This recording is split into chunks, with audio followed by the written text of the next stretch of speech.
I'll just think we can start at least with the introduction. So very welcome everybody, and welcome Venerable Piyadassī. It's really wonderful to see you again after many, many years. Last time was in London, I think. Yes, and only time. And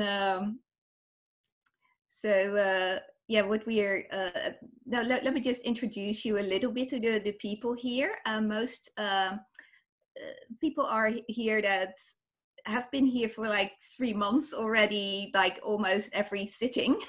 And we do a morning sitting and an evening sitting as well for meditation.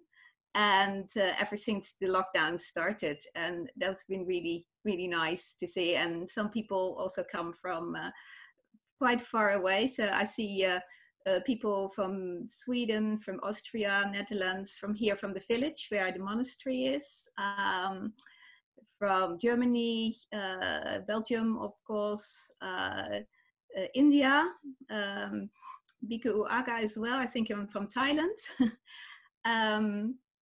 So yeah, we get people from all over the place coming, and we also have like talks from people from America, and then we have to do it in the evening because otherwise with the time zones it doesn't quite work. So that's basically what we've been doing. And let me just also introduce you, Venerable Piyadassī. Just for everybody, I met Ayya Piyadassī in London many years ago, where we went on Pindapat time. We thought we were not going to get anything, so everything was closed at 10 o'clock in the morning. And at some point we came past I think it was a Moroccan vegetable store, and we were standing there, and he just came out. He was the owner, and he came out and he says, "Oh, I don't know what you're doing or who you are, but it feels good, so please come in and take all you want." So we felt a bit overwhelmed by that, and well, maybe you can just put something on our bowl, and because yeah.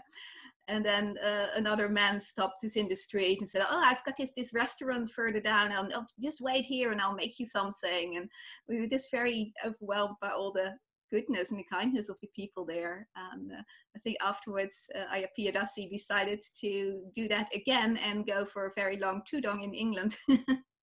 And so do that every day. Anyway, let me just tell you a little bit about Ayya Piyadassī. She was born and grew up in Lithuania, where she completed a degree in chemistry. Over 6 years of dedicated meditation practice and Dhamma service in the UK, as well as Lithuania, she developed an increasing interest in the Buddhist scriptures and theory behind meditation. This interest led her to study Pali in India, and she then proceeded to Myanmar to absorb the teachings available in its traditional Buddhist culture context, and took the ropes in 2013 with Venerable Pa Auk Sayadaw as a preceptor. After several years of practicing and learning various meditation techniques in mostly small Pa Auk meditation centers, she returned to Europe for a couple of years.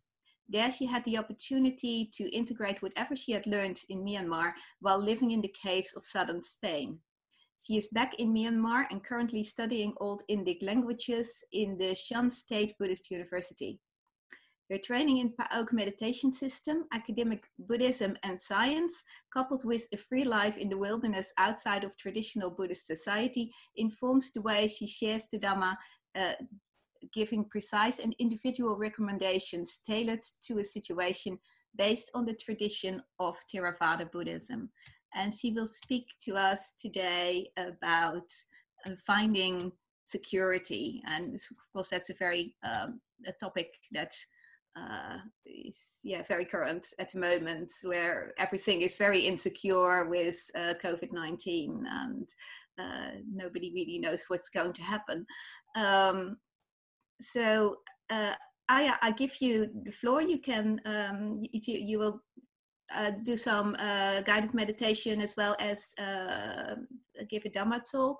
So in any way you want to structure that, and then we have questions and answers later on. And the talk will be recorded, but just for everybody else, only Venerable Piyadassī will be on the recording for YouTube, and you won't be, so you don't have to worry about that.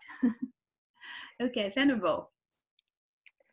Yes, thank you. Thank you for the introduction. And also very nice to see you. And I hope you had a good retreat. Absolutely. Right. Even you couldn't go to America. I hope it was wow. Now I'm seeing myself. That's sorry. Maybe I would prefer to. Anyway.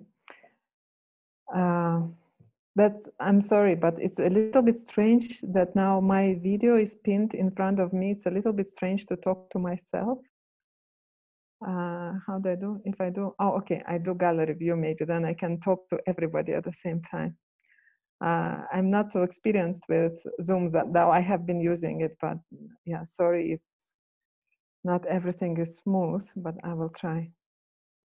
So yes, the topic that I would like to explore is about insecurities, and because we all feel insecure at some point in our life, including me, about different things, and I think it's worth exploration and finding out how we can benefit from it and how we can work with it and how we can go through it with Dhamma, how Dhamma can support us in that. And also I will share how it helped me in my life in Spain, just understanding the insecurity and finding the Dhamma, finding the teachings in the Dhamma that could help me to resolve them. But I was thinking what we should do first. Should we meditate or first and then I talk, or I should talk and then we meditate? And maybe if we start with meditation, it might be better. Maybe we can all settle and relax and develop some kindness towards ourselves and towards others. So the meditation that I would like to guide you through is, I'm sure familiar to probably all of you, is metta meditation, meditation on loving kindness. But I would like to focus on a particular aspect of that meditation. I would like to focus on breaking down the boundaries, because many times we feel we have no problems with having kindness, feeling kindness towards people we like, but with people maybe whom we don't like or we don't know, we not necessarily feel that. And that kind of metta is far from being perfect.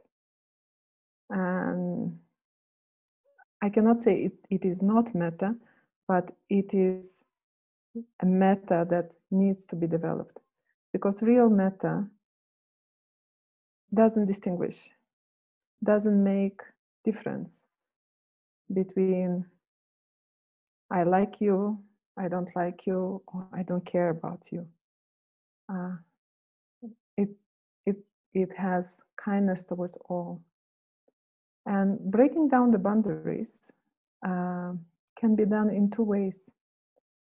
We can do it by taking different kinds of people, different kinds of being, with whom we have different kinds of relationship, and just going round and round. But another way, we can take just one person and find different aspects in that person, and cultivate metta to different aspects of that very same person.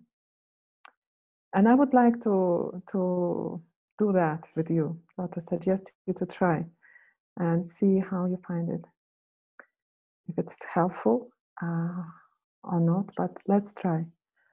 So maybe first of all, we will just relax and sit down comfortably. wherever you are, on a chair, on the floor. I'm on a chair in the library of the university. You can see it's a holy Tipitaka room. So holy vibrations to all of you. And so we can just relax and breathe for a while.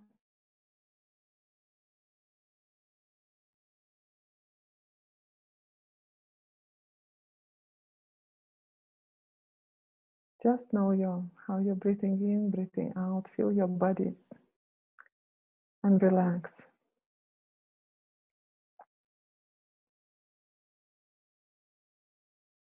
With the body relaxed, with the mind relaxed, we can think about one person, just one person to whom we naturally feel metta, to whom it is not difficult at all to feel kindness. And let that person be not too close to us and not too far. In the way that with the people who are very, very close to us, we may have complicated relationships and many things can come in. Or we may easily feel, if we have a lot of attachment, easily many actually defilements can arise, like lust or even opposite. So let it be somebody whom maybe you respect, or maybe it's your old friend you haven't seen for so long, so you just have a warm feeling towards that friend, and there is no complication because you're out of touch maybe. Or it can be somebody you just respect. So you do care about that person, but there is no much complication in your mind about it. And just have a perception of that person. Whatever perception it can be, if it's easy for you to visualize, you can visualize any sign of him, whether it's his face or even just anything that would be for your mind a sign of that person. If you're not a visual person, maybe it's a smell, maybe it's a sound, maybe whatever perception is associated in your mind with that person, bring that perception to the mind and keep it on that.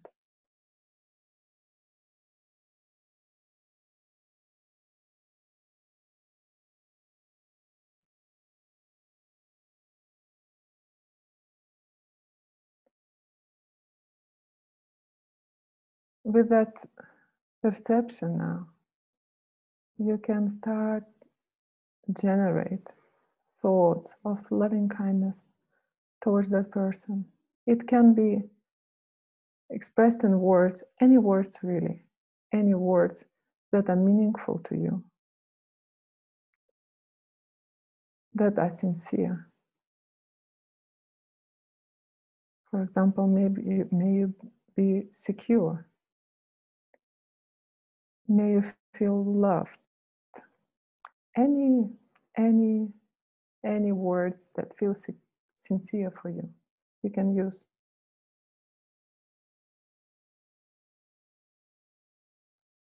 Or it can be just the traditional formula that you may have heard before. May you be well and happy. But use that with meaning, really meaning that.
If your mind happens to wander, no problem, just bring it back.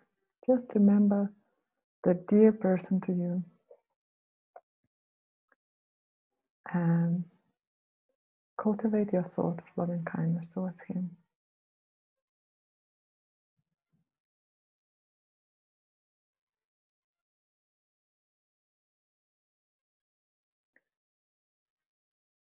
Or even if any other kind of emotion arises as you do that, just note it.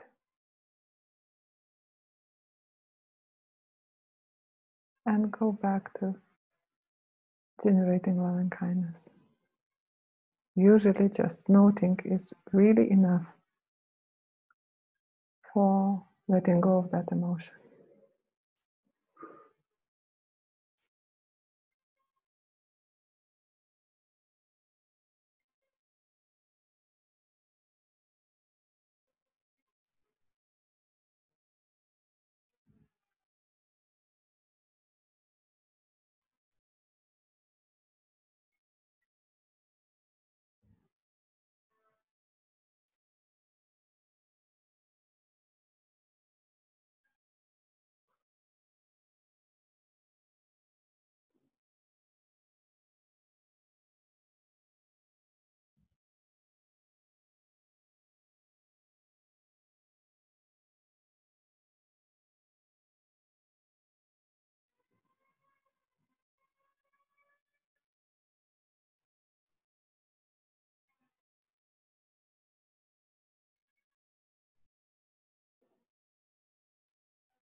Now, if you feel your mind is stable with this perception of that person and your goodwill towards him or her, now you can try and find another perception of that very person, an aspect of that person that is neutral to you, that doesn't evolve, is not something that you particularly like or don't like. Maybe that person eating, or that person walking, or just that person doing whatever ordinary things which we don't really care about much. So just bring that aspect of the person into your mind and generate the same kind of thoughts, same kind of intention towards him or her.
with that being stable, you can again find another aspect of that person, the aspect that you don't particularly like. Maybe that person is talking loud and you don't like it. Maybe he's always banging the door, or he's not replying the emails immediately, or whatever thing that maybe is slightly irritating or very irritating. Bring that aspect into your mind. If you cannot find such, there's no problem. But if there is such an aspect, bring it to mind. And again, try to generate loving kindness to that aspect too. Let your loving kindness embrace it.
If you have a difficulty with that, no problem. You can go back to the pleasant, to the agreeable aspect of that person.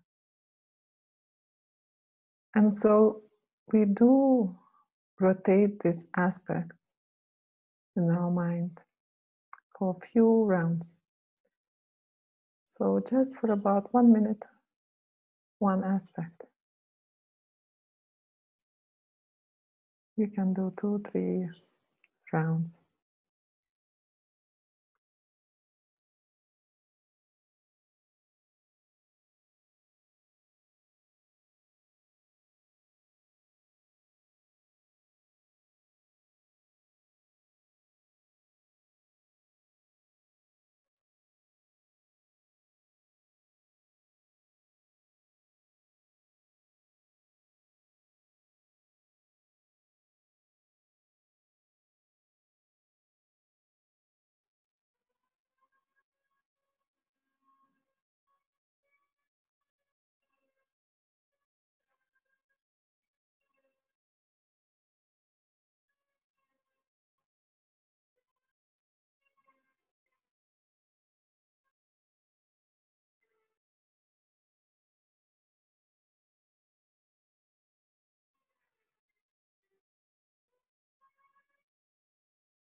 Your method towards different aspects to be same. It may not be same, and it's no problem. It changes actually as you go round and round. It changes. Your metta grows and evens out.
Now, if you like, you can, if you're satisfied,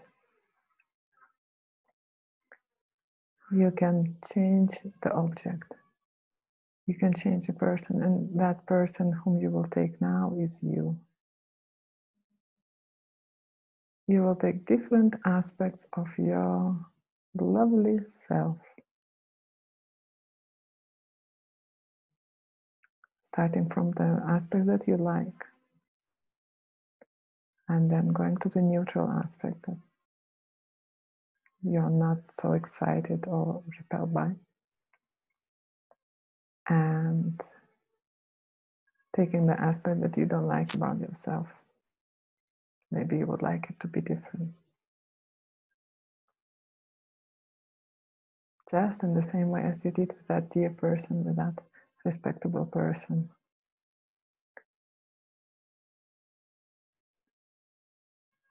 You can develop loving kindness to your lovely self.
So in this way you can take different kinds of people. You can take a neutral person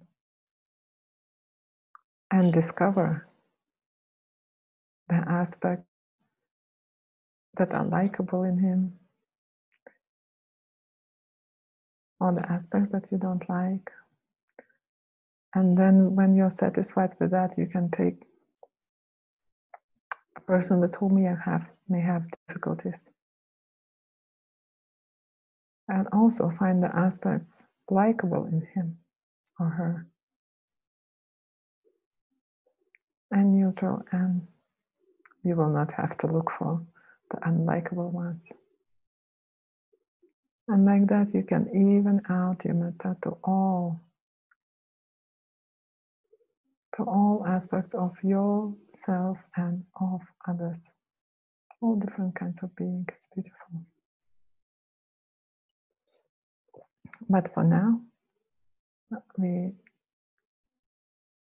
have a limited time, so this is something for your future to explore and to try out and see how it can influence your life, influence your mind, how it can help you, if it can help you on your journey. So I think we can slowly open our eyes and come back to Zoom.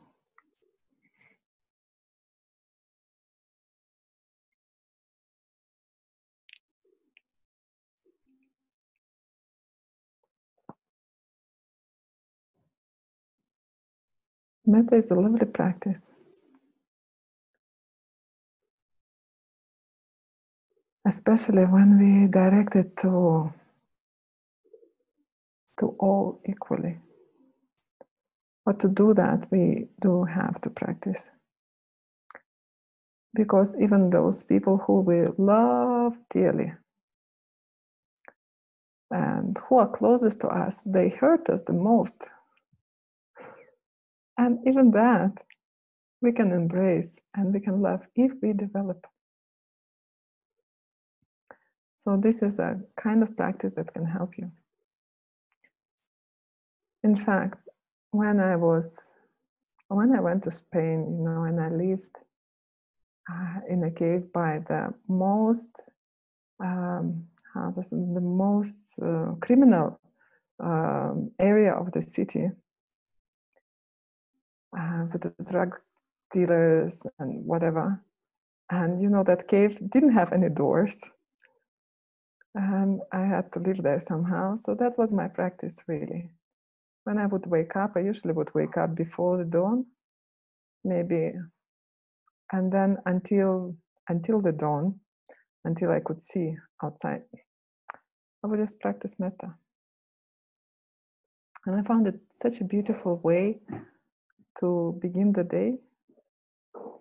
Well, sometimes you sit for 2 hours, and at that time, me personally, I would just take one person at a time.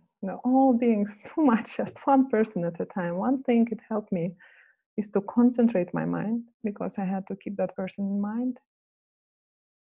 And another is to develop. So that was one way of kind of a formal practice, like 2 hours of metta in the morning before you meet the world. Wow, it's great. If you can afford, if you can get up early, you can try. And then,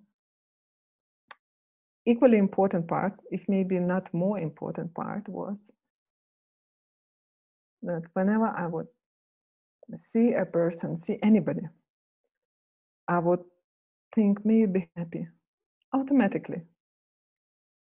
I've developed in myself a habit, so the first thing I do whenever I see anybody, I think, may you be happy. Because that was my way to deal with my insecurities that I felt there. As I said, I lived by a criminal part of the town. When I came to Spain, I hardly spoke Spanish. 2 months before going, I tried to self-study something, and then off I went. So, and it's Andalusia, it's South Spain, so the way they speak, you know, I cannot understand. And then I look completely different from others, and I go barefoot, and they really, really look down on you when you go barefoot. They really somehow, I don't know. Children also, you know, they even abuse you for going barefoot. Or some abuse, some have a better response. They say, oh, let's go to a shop, I buy you shoes. But so that situation, that unfamiliar environment and open doors made me feel really insecure. And where I searched how I tried to make myself secure was exactly that, the practice of metta. Because when I would go and, you know, I would go for alms, I would go into the city and maybe I see somebody and their facial expression may be anything, you know, despising or whatever. I just would think, you know, maybe I'd be happy, you know, if person looks at me in like, you know, in a really despiseful way, imagine how his mind is. So I just can feel, you know, I can only wish him to be happy. Metta really helps. There are some on internet. There are some verses by one anonymous samurai, and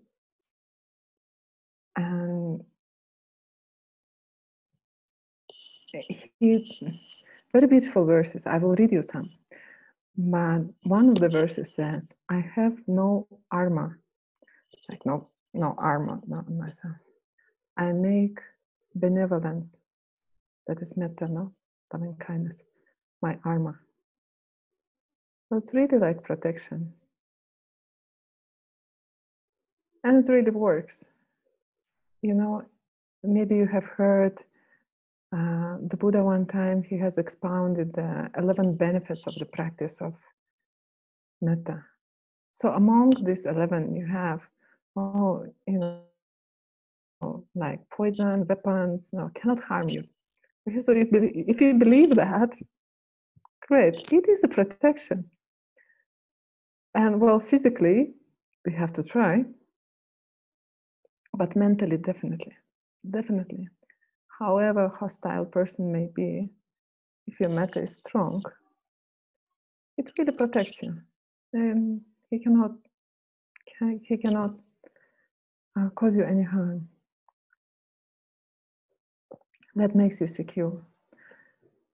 So that's one way of finding security, mental security, because we can feel insecure on, I think when I thought about it, we can feel insecure on two levels.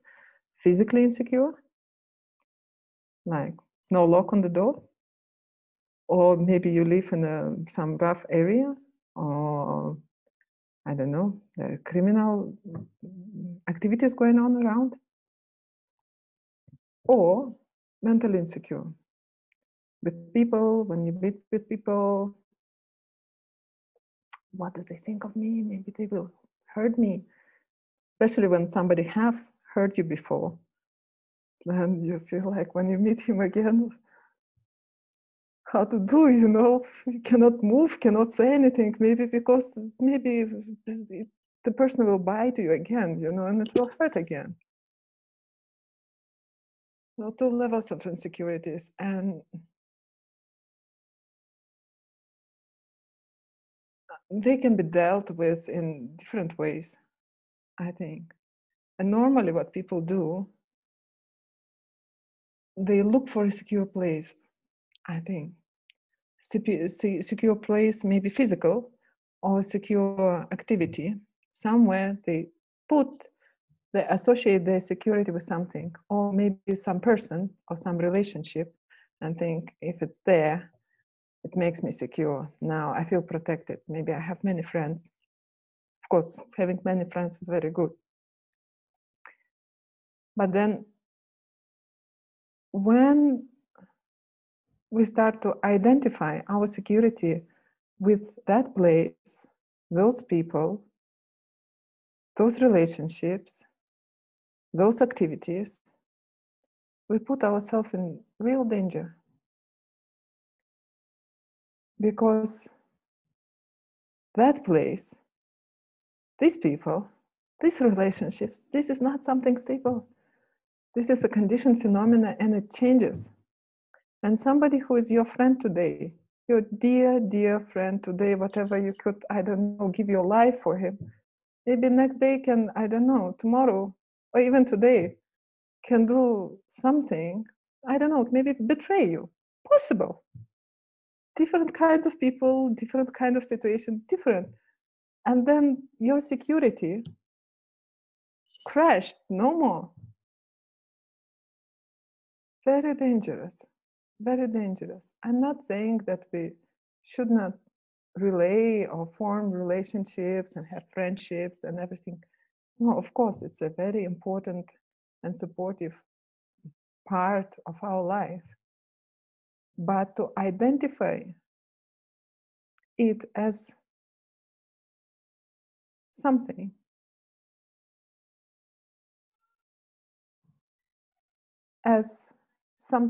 that is protecting or can protect us, or our only refuge, let's say so, is very dangerous.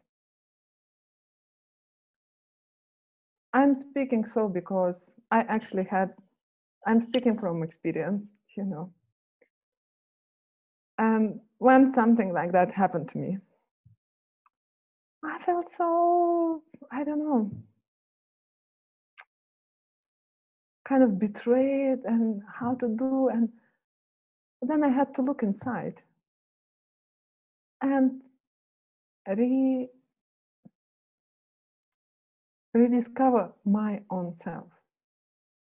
I know we talk in Buddhism, there is no I and everything, but there is this mind, and there are those qualities, and there are beautiful things inside. All you need, all your path, all your strength is inside. If you associate that with somebody else, it's very, very risky. Even yourself, you cannot trust fully. Even your own mind. Oh, you don't know what it will do, you know. It's a conditioned phenomena. You don't have 100% control over it. But that mind is with you always. So by working with that mind, by conditioning that mind, you can create a secure place, more or less 80% secure. 100% is impossible.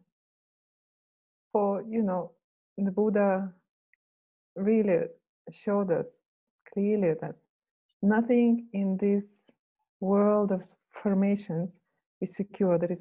It's not possible. And he called Nibbana yoga kema manutaram, the supreme security from bondage. So that's supreme security only there when nothing arises and nothing ceases. Only that is secure. But here, it's just impossible. And so when, I don't know, for example, when I see others, or I catch myself trying to build up something secure here, putting so much effort, I think it's delusioning and waste of time and energy, really. I'm not saying you don't have to protect yourself, of course, but what I'm saying is amount of effort. So with this very same, you know, pandemic that we're all going through now, okay. So we can become super careful and wash our hands. I don't know, by the way, how do you wash your hands now? When it all started, I was washing my hands. I don't remember 30 seconds or how much, but now I think maybe it's 10 seconds. Anyway, so it changes, no? But we have to acknowledge that we cannot be 100 secure, and to put a lot of stress thinking now I will protect myself or whatever, and I will do anything just to protect myself or protect others, like 100%, really stressing about it. It's not worth it. It's not worth it. In the beginning of the pandemic, I remember one friend shared a long essay by Charles Eisenstein.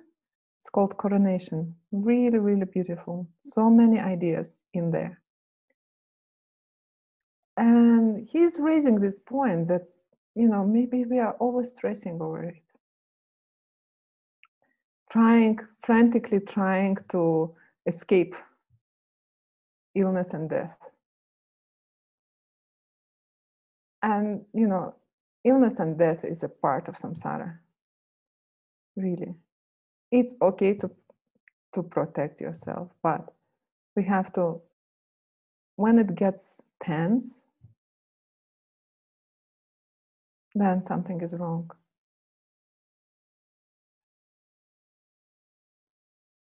Again, going through putting yourself actually in insecure position, you can learn so much. Before I came back to Europe, when I was in Myanmar, I was living my secure life, physically secure. You don't have to think anything. You don't have to care about the food. You don't have to care about the lodging. You don't have to care anything. Just meditate. They feed you, they offer you everything you need. You just meditate, All right, that's good enough, but in those conditions, you can do only that much as you can do. You get your instructions, and it's good to an extent. It's like learning to swim in a shallow, small swimming pool, right? I'm learning to swim, something like that. I'm learning, I even don't know whether I can swim or not, Whenever I start to go a little bit down, there is already a bottom of the pool, so I even don't know if I'm really swimming or not, right? Then when I went to Europe, no monastery, right? Oh, nothing, only the begging bowl and the ropes, and yeah, was really lucky and blessed that the house where I went on my return, that Ayya Vimala was there. She was, and Ayya Nopama was also there. And Ayya Vimala was, of us three, she was the one with experience to go on outside. So, okay, so we go on outside. And then from then on, the next day we went just with Anopama, and then I continued. And after that, my friend, another nun from England, Anuttara, we went with her on a walk along River Thames. So she's very rough. I learned from her so much how to live, how to sleep anywhere and eat anything. So that was very useful. But we were in conditions where without roof, without anything, right? But what did those conditions give us? They actually showed us clearly, for me at least, they showed me clearly what my mind is lacking, what I need to develop. And I could see, okay, this I already have. And this is really working. This is really protecting me.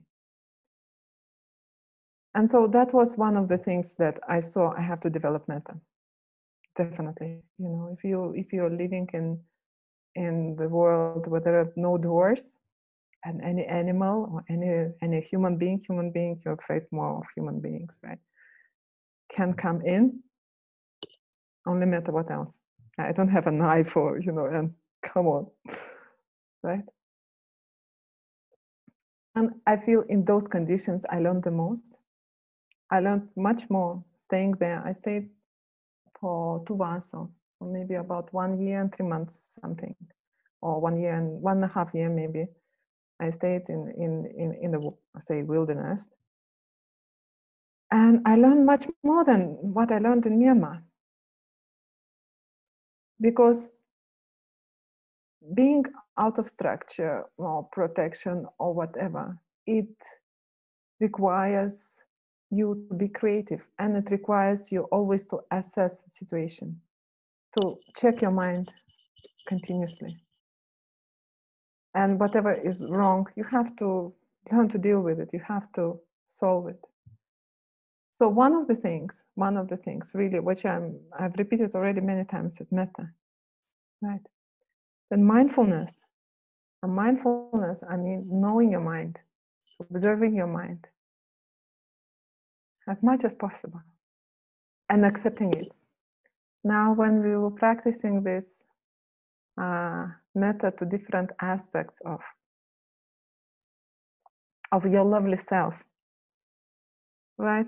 This is exactly for that you embrace whatever this mind, angry, okay, oh, so, right, never mind, angry, I love you too. Even when you are angry, I love you, it's okay. Yeah, you'll be happy, right? And when you know your mind, and when you can accept it, when you can accept your mind, you will learn more and more about it. Because if there is no acceptance, you will not be able to see. You will put blank. I don't want to see this. No, this is not me. This is not possible. Jealous? No, this is not about me. No, proud? No, I cannot be proud, you're joking. That's not me, right? So just embracing, really embracing the world, embracing yourself, and opening through this embracement, opening. Really, then you don't need walls. Then you don't need, you are secure. You are secure wherever you go. Without walls, without doors.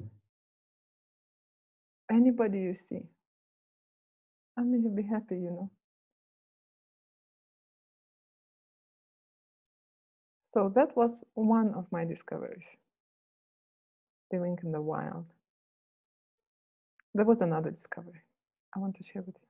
I don't know how many of you would think you're Buddhist or you are just secular or whatever. What is your relation with the Buddha? I don't know, but I will share mine.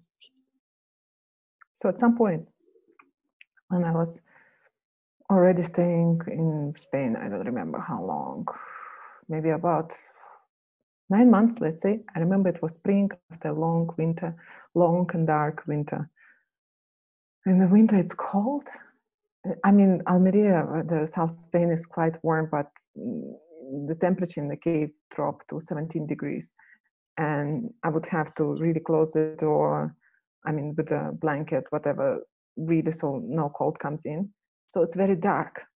So you're the whole day, you're in the darkness, like you have candles and everything. But, well, you can imagine, and 2 months like this.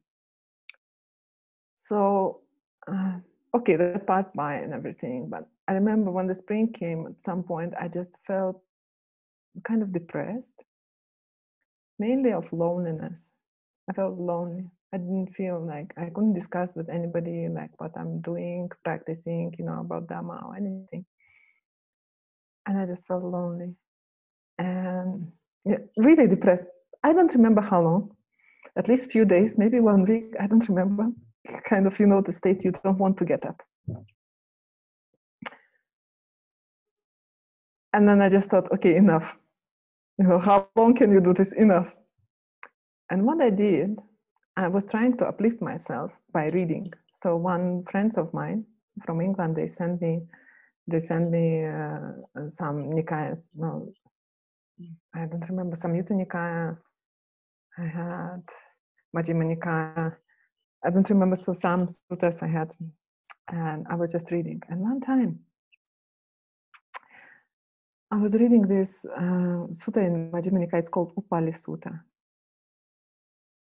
and Sutta 56. And it ends, whatever the story is, doesn't matter really now.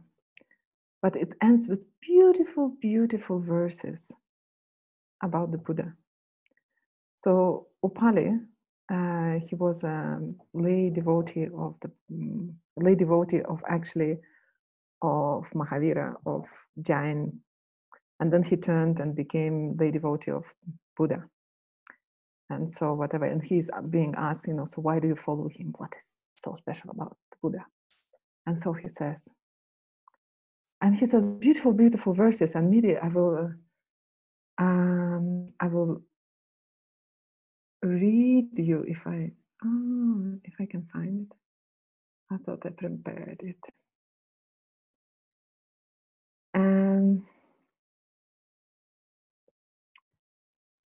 And there basically how he I didn't copy it. Right. Okay. How he praises the Buddha. He praises the Buddha and he says, well, the Buddha is like this. The Buddha is like this. And such, and he's so beautiful and everything. And then he ends, the Blessed One is he, and I'm his disciple. And it touched my heart so much. I thought, really, such a wonderful, wonderful person, the Buddha. And I'm his disciple. I'm walking after him.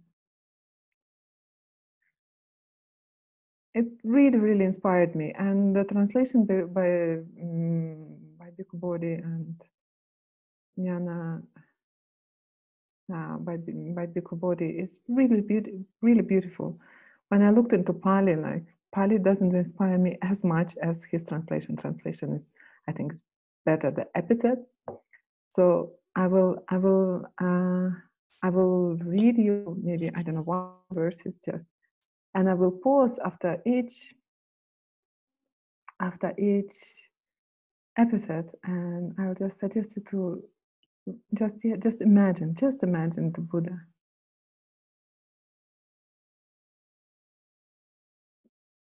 He's free from doubt and skillful, the discipliner, an excellent leader.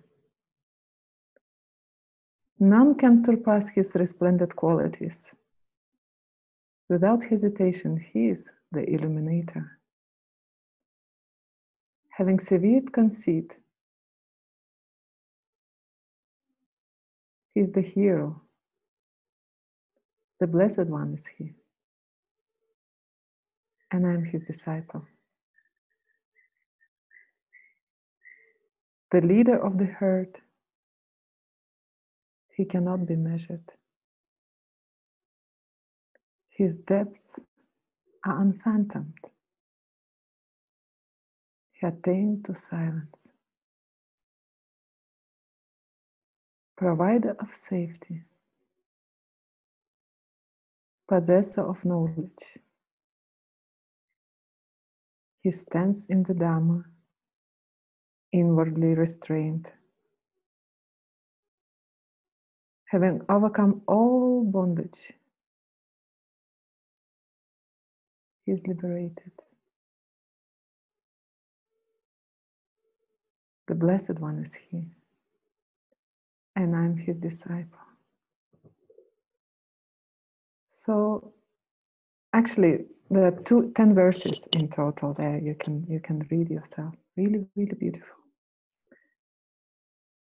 And for me, at the time, Buddha became my my refuge, my real refuge. You know, we Buddhan Saranam Gacchami and everything. Yes, we can recite, but at that time, I really felt this is it. This is my refuge. This is my leader. This is whom I'm following. This is the ideal towards whom I'm making step by step.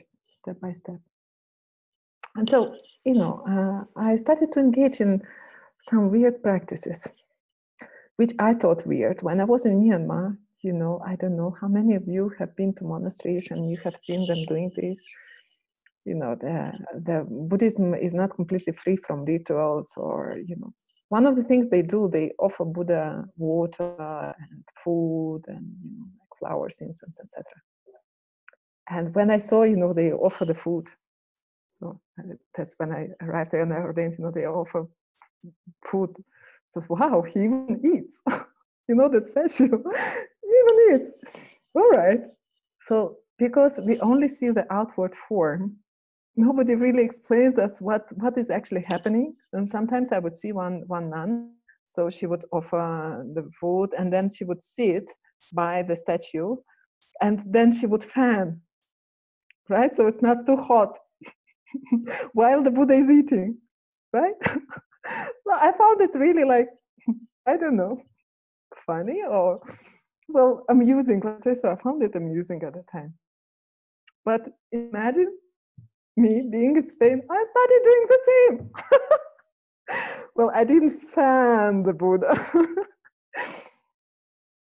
but I wholeheartedly would prepare food, like whatever I got for alms, I would really, in a beautiful way, however I can, I would arrange in my bowl and everything, and I would take it. I had, by that time, I had a small Thai Buddha image, and I would offer wholeheartedly, and I would sit there and I would actually read the same verses that I read to you, all 10, and I would read in Pali and in English, and I would really reflect, you know, and it would really uplift my mind, my heart, and made me more and more secure. So metta in the morning, you go for alms, then you offer food to the Buddha, and you recollect what you're doing. You know, what is your aim and who is your teacher? And then off I go, then I can go and meditate really happily and peacefully without having concern about anything, really. Really happy days. And so I wanted to read you these verses that I already mentioned about this, by this samurai. And I think many of us can relate to them, or may take it even as guidance in how to make our life more secure.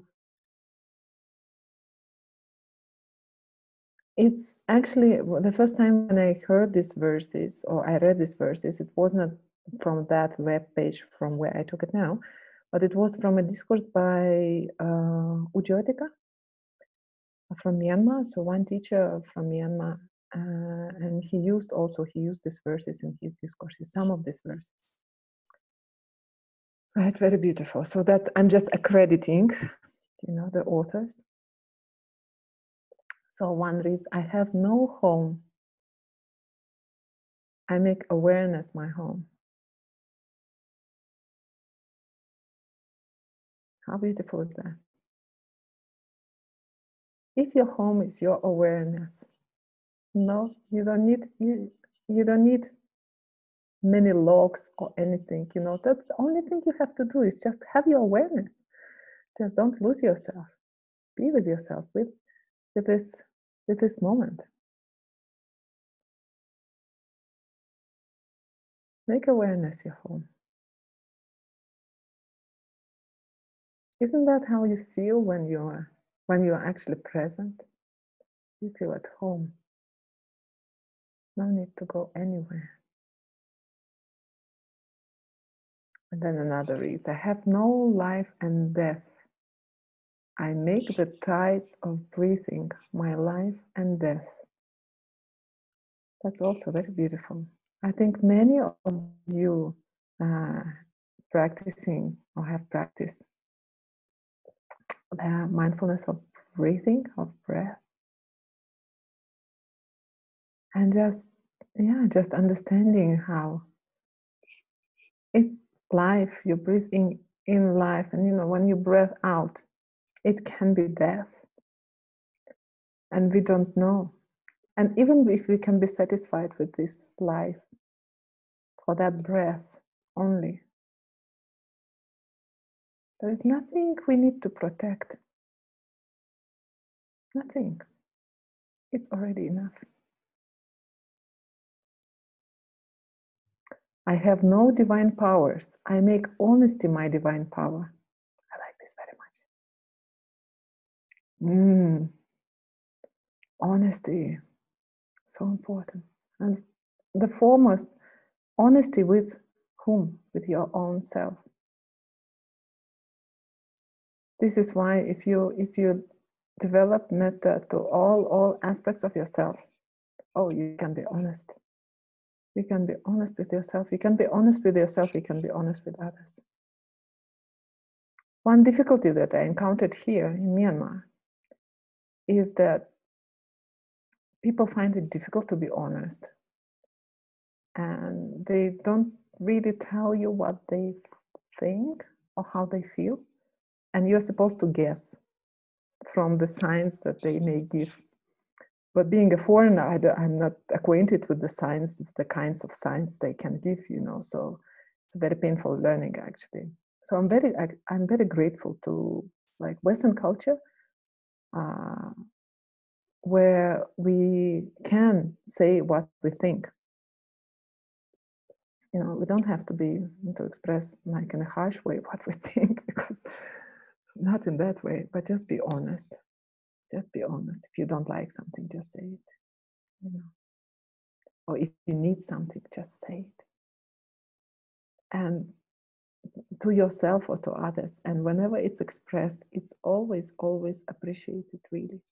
Even the person maybe to whom you say may not appreciate it immediately, but in the end, it is really, really appreciated. And when you are honest, again, it's a protection. It's really protection. Then nobody, you don't need to make anybody to guess what you need, how you feel, to develop psychic powers, to read your mind, it saves so many energy and just makes the communication clear and makes your surrounding transparent. And when the surrounding is transparent, it's safe. We feel safe, really.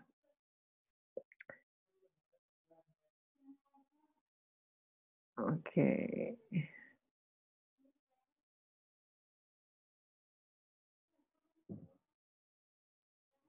Which one? I have no friends. I make my mind my friend. How about that? Make your mind your friend. Whatever it is. If you make it friend, it will be friend to you.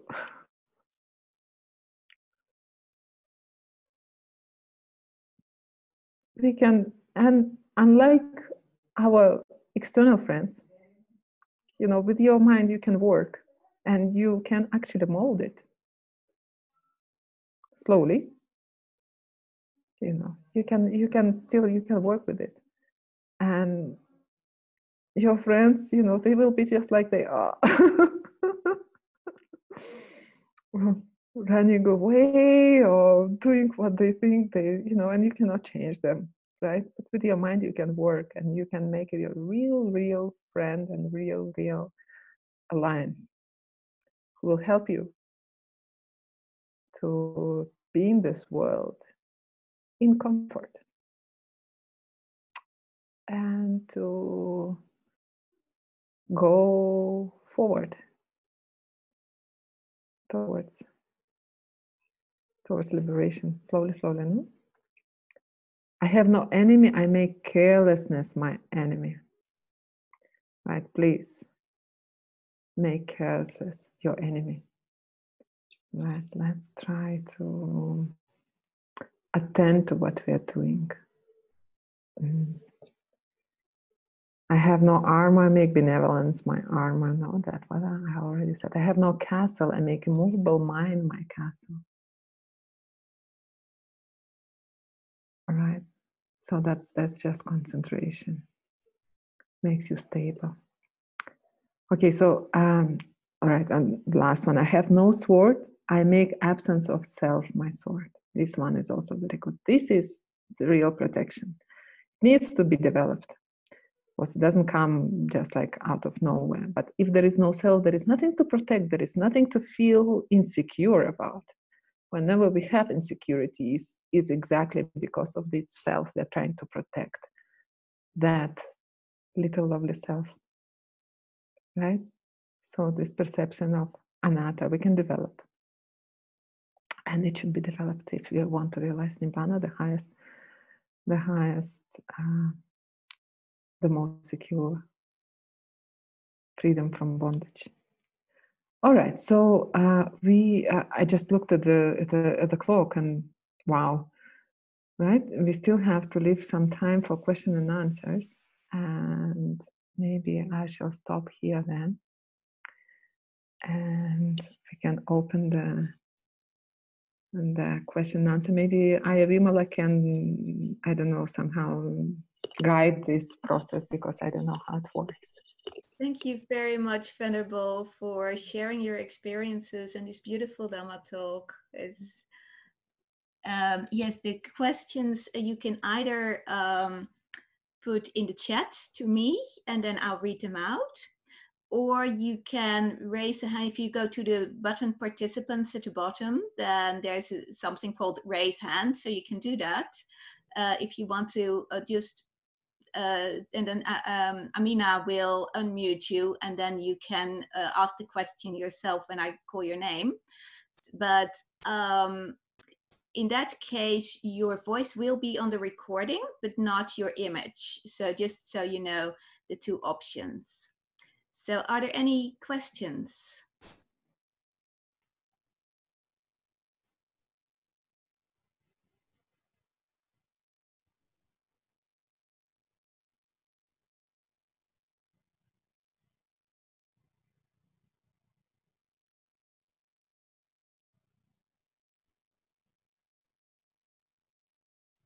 No silence. Good, everybody understood everything. Okay, here's a it's not a question but a comment. It says, thank you, thank you, thank you, like water in the desert. That's very beautiful. Beautiful, yes. You know, one thing, while you're thinking of your question, I can talk a little bit more. One thing that I want to share with you, what I was talking mostly is about our mental insecurity, basically. But when we are threatened physically, it's kind of another metta.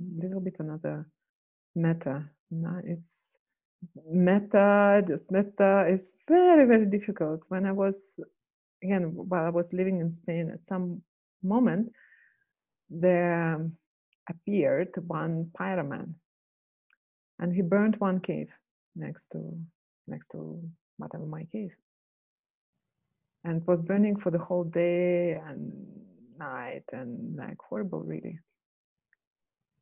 And then that person, he would walk every day, he would walk past the caves. He would go on a walk, and he would walk, like, and I felt really, really insecure, really threatened. Like, I don't know, because sometimes he would just burn grass even, and like Almeria, it's like nearly desert, it's becoming desert, and it was kind of getting summery.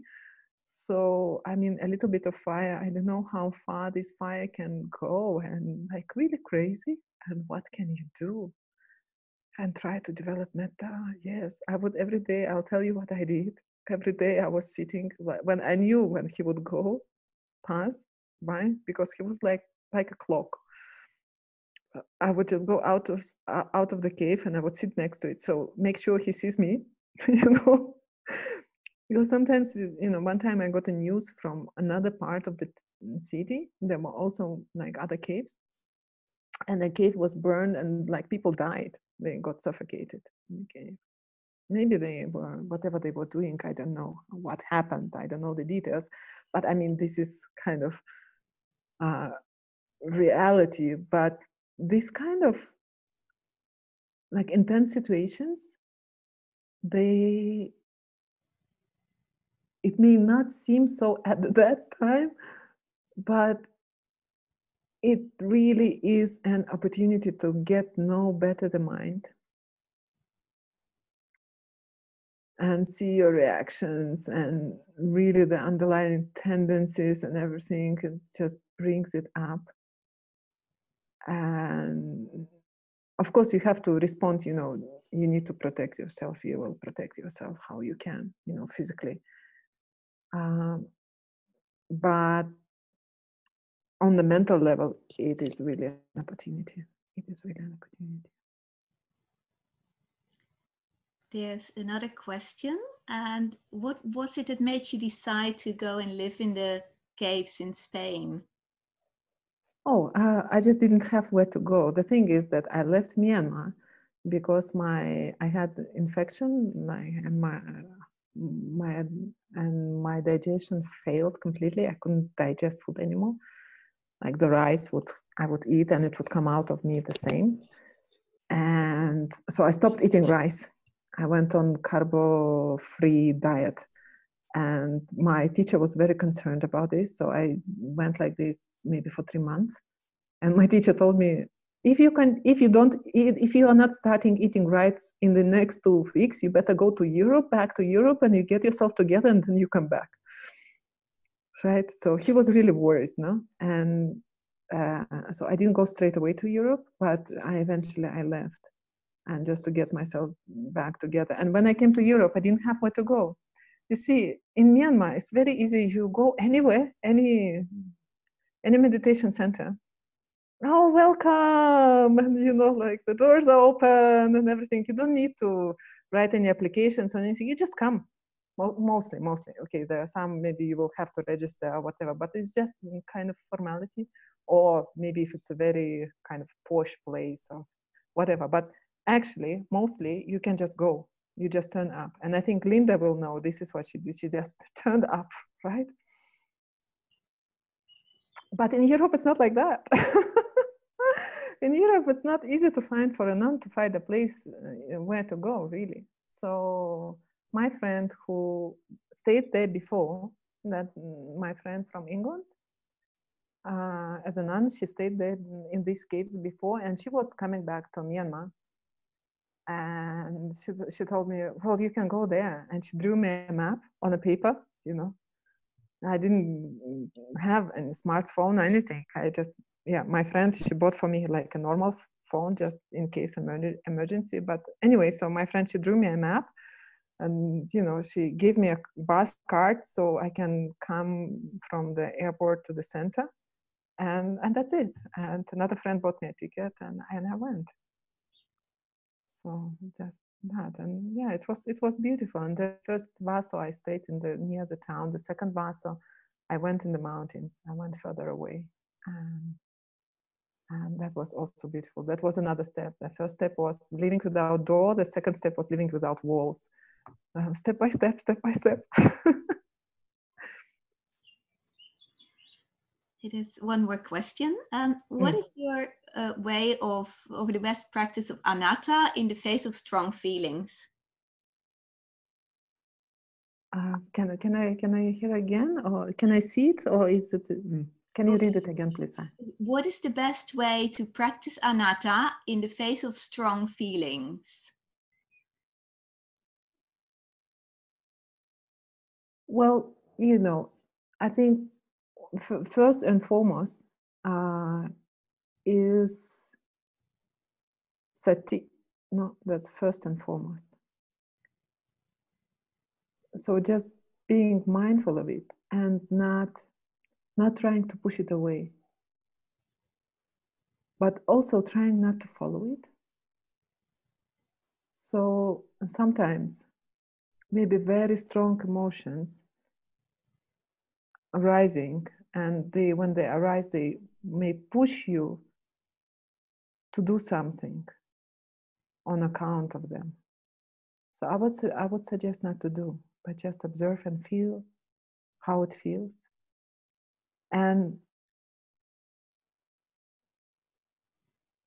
traditional teaching is by seeing the change, seeing cessation of the feelings, you can understand, see the disadvantage in them, the dukkha, and then if it's dukkha, it's anatta.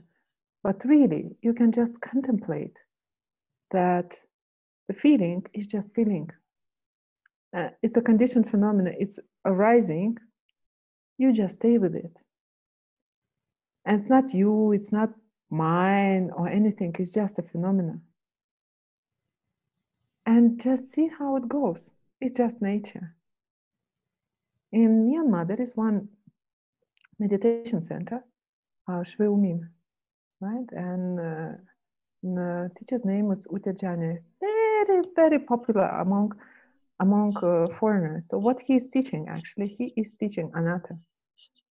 And even he doesn't care about anicca or anything. He's just directly teaching anatta.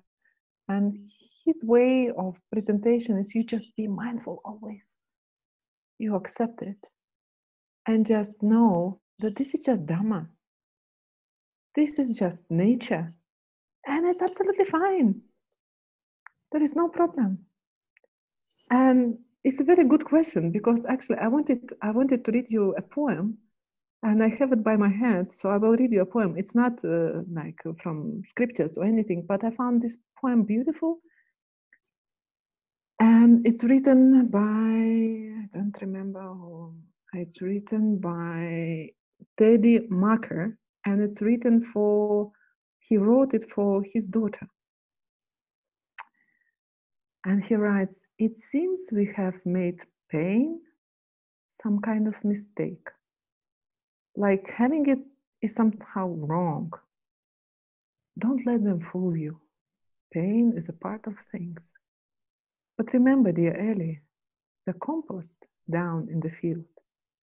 If the rank and dank and dark are handled well, not merely discarded, but turned and known and honored, they one day come to beds of rich earth, home even to the most delicate rose." Okay, so whatever we experience, whatever feelings, if you can be mindful of it without identification, but just knowing it's just nature, just noting it as just nature, without thinking me, I, or whoever, they will pass, and they will make you stronger in Dhamma understanding. With every noting of the change, and every reinforcement in the brain of this connection that this is just Dhamma, this is not I or mine, the connection becomes stronger, understanding becomes stronger, deeper. But the real really deeper understanding comes from anicca, really, like Buddha taught. So I don't know if you can see it in the moment, of strong feelings. But if you develop it to the level that you see the perishing of the phenomena, constant perishing of the phenomena, then you will see there is no I. It will not be just contemplating, but even just this contemplation is really, really helpful. Really helpful. I don't know if that answers the question.